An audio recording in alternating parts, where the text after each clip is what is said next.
Welcome back to another 6-scale figure review with me, your host, That Metro Mania, and today we have the Heavy Mando Paz Vizsla. So if you didn't know, which, why are you watching this video, or maybe you just really like Paz Vizsla and you want to watch the video and see what's going on, this is a reissue of the Hot Toys Heavy Mando, but this time he has an official name of Paz Vizsla, and he comes with one extra accessory. That little shield. The knife might be new as well. I don't have the original one, but I know the shield is new. But anyway, just like normal Star Wars box, you see the figure, you see a little bit of strip art on the side there, which looks great. Black box all the way around. Flimsy little Mando. Looks great overall. But who cares about the box, right? We care about what's inside. So why don't we crack that nut open and get bustin'. So fun fact for you, the first Heavy Mando released when I had first started collecting Hot Toys, so I didn't pick it up because I wasn't sure how in-depth I wanted to go with collecting. And then yada yada yada, time after that, I regretted not picking it up because this guy looks awesome for a blue and yellow color scheme. This guy really pulled it off nicely, and I went, darn, I wish I had picked that up. It's the same thing that happened with the Hot Toys Yoda and the Hot Toys Leia with Wicket. Those three are the ones that I wished I'd pick up while they were still available when I first started collecting. But we're slowly making up for it if you watched 2 videos ago. But this guy looks great. I'm super happy to finally have him in the collection. I'm super excited to finally put him with my Mandalorians because they've been a little lacking on some heavy artillery. And enough of the jibber jabber. Why don't we get him off of the spinning turntable of doom here and take a close look at him himself. So by now you know the drill. Accessories, we've got his vibro knife, which does just sit in the back of his leg over there, which we will put in later when we get to that. We've got this cool shield accessory, which I believe you just pop off one of these pieces right here and pop it right on there, so it's sitting like that. We'll go over that in a little bit. We've got his 2 jetpack pieces for if you want to have him jetpacking. I will go over that in a bit. And then we have the big accessory of this whole thing, the big gun, his big, machine gun thingy, which is an awesome piece. It looks great.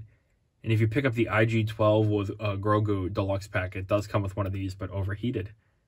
So if you wanted to have this guy, when he's fighting the Praetorian Guards and his gun overheats, you can do that too. But this virtually I guess we'll start with the accessory stuff. If you come around back here, this middle one, it just plugs right in there. And then if you want it held, there's a little hole right here on the side, right there. And you just want to plug that hole into this little black out crop piece like that. And in case you don't know how the jetpack pieces work, you just plug it in like that. So, bringing him back around, this guy is hefty. Let's go down to the boot here. So his knife, as described, it does just slide into boot here for no discernible reason. You just put it in there. A little bit better than what I did, but that's how that works. So anyway, before we put that shield on, let's do a little bit of talking about this sculpt, or the helmet I should say. The helmet is super cool. It's different than most other Mandalorian helmets because it's a bit more angular. It doesn't blend into the normal, Mandalorian default helmet style, which I love, which is why I love this guy so much, because he's so drastically different than most of the other ones. And it really speaks to me. It's got more of an armory warrior. It's very medieval knight. Bulky, big, tactical. It's just everything you need it to be. It's all that nice blue with the slightly lighter blue in here in his little cheeks, like he's blushing. The visor does go all the way down, which looks super cool. I'm pretty happy overall with the way this guy looks. The chest, super nice. Big round shoulders. This guy's got the Eagle Strike armor from Halo on. Big shoulders. This one's got some lineage on it. This one's got his Mandalorian crest.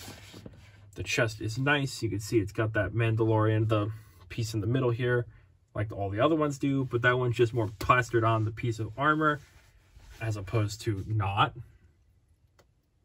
The undersuit is also very nice.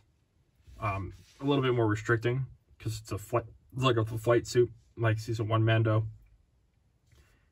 But I mean, this guy's big and bulky anyway. It's going to be restricting no matter what you do. That's just how it's going to be. But it looks super good. Bringing him back. You can see the jetpack, which we've already seen a little bit, but it's got that nice yellow and black design like a honeybee. The jetpack is a lot different. Like most other things on this guy, is a lot drastic, more different than everybody else's. It's bigger, it's bulkier. It's like this guy was designed to just be big and bulky, which he most likely was. And just like his arm bracers are 2 different colors. This one is a more brown color, which I just am now realizing. And this one's yellow. This, you can see the, as opposed to just like a cord, you can see this is a big actual like thing here.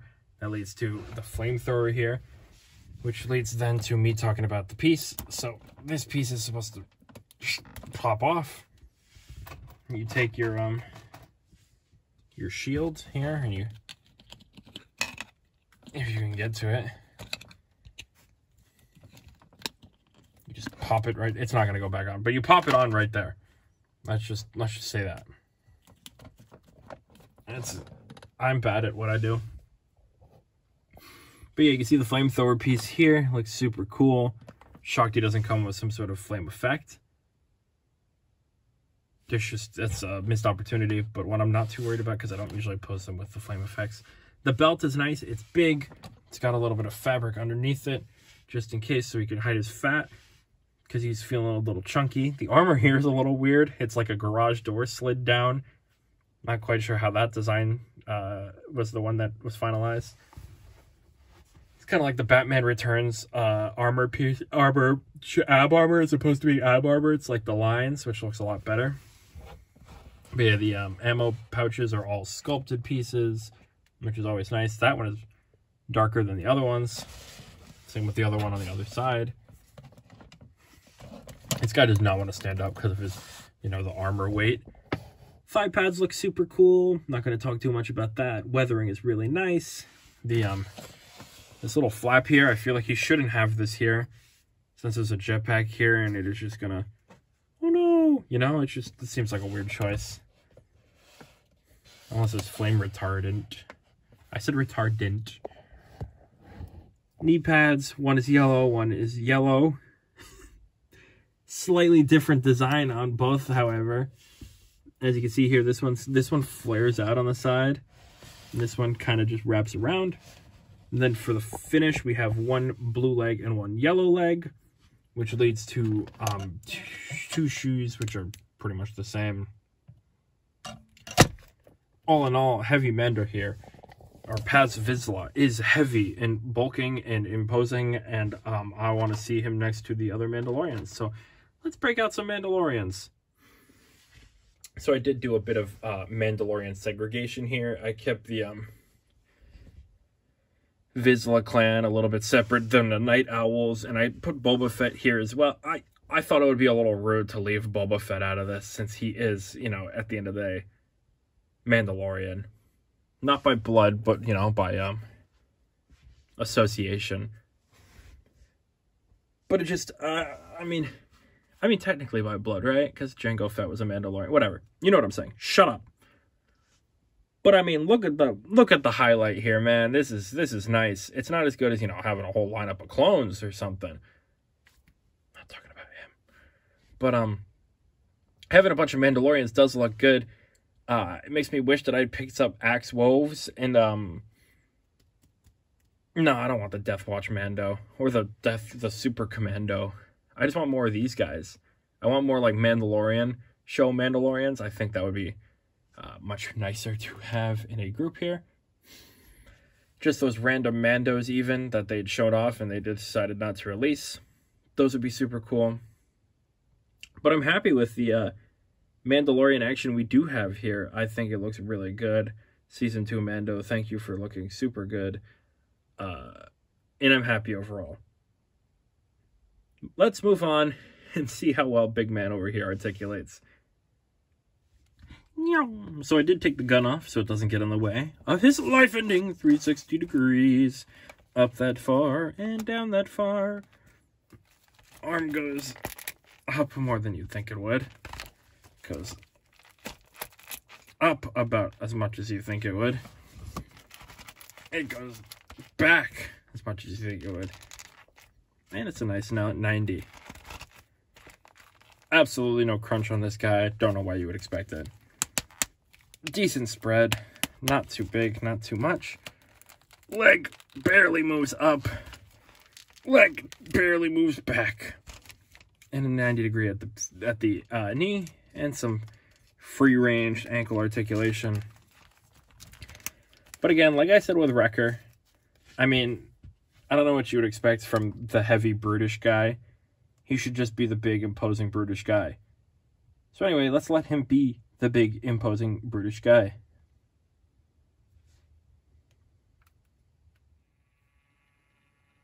So all in all, after all that, super stoked to have this guy in my collection.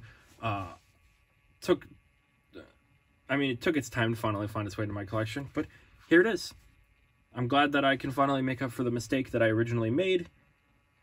And I'm happy that I did because he looks great, and I don't know where I'm going to put him because he's so big. I don't think he'll fit with the rest of the Mandalorians. I'm going to have to reorganize the shelf again, which seems to be par for the course with me currently. I'm still trying to figure out where to put Wrecker. But I'm happy overall that I got this guy. He looks great. He might not pose great, but I mean, right now, something like this is all the pose you'll ever need anyway. So I don't know what more you could ask for. If you pick this guy up, feel free to let me know. Or if you didn't pick this guy because you have the original one, how do you feel about that one? Do you think it was worth upgrading if people upgraded? Do you think it's not worth it? Do you think this is just a re-release but with an extra accessory? Did you get the IG-12 to get the extra accessory for this guy and Mando and Bo-Katan, I think? Or are you just getting this guy and calling it a day? Will you be getting Praetorian guards to have him fight? Am I asking too many questions? What's your social security address? What's your home phone number? What is your mother's maiden name? First pet? Childhood teacher? These are all important questions I have to ask, you know? And as always, if you enjoyed this video, please feel free to subscribe and like the video because YouTube likes me better when you guys like me better, and when you like me better, you bet that it'll do better for all of us. I make video, you watch video and like video. It's like a symbiotic relationship, you know? Symbiosis. You need me, I need you. We're pals that way. And always feel free to comment. You know, I love responding to comments. I'll talk about anything Star Wars, Halo, Star Wars the second time. Anything I do videos on, you talk about it, and we'll talk about it for God knows how long. And with all that out of the way, I've been me, and you've been you, and thank you for watching another 6-scale figure review. Hopefully you will join me next time when we review something maybe new. I will see you then.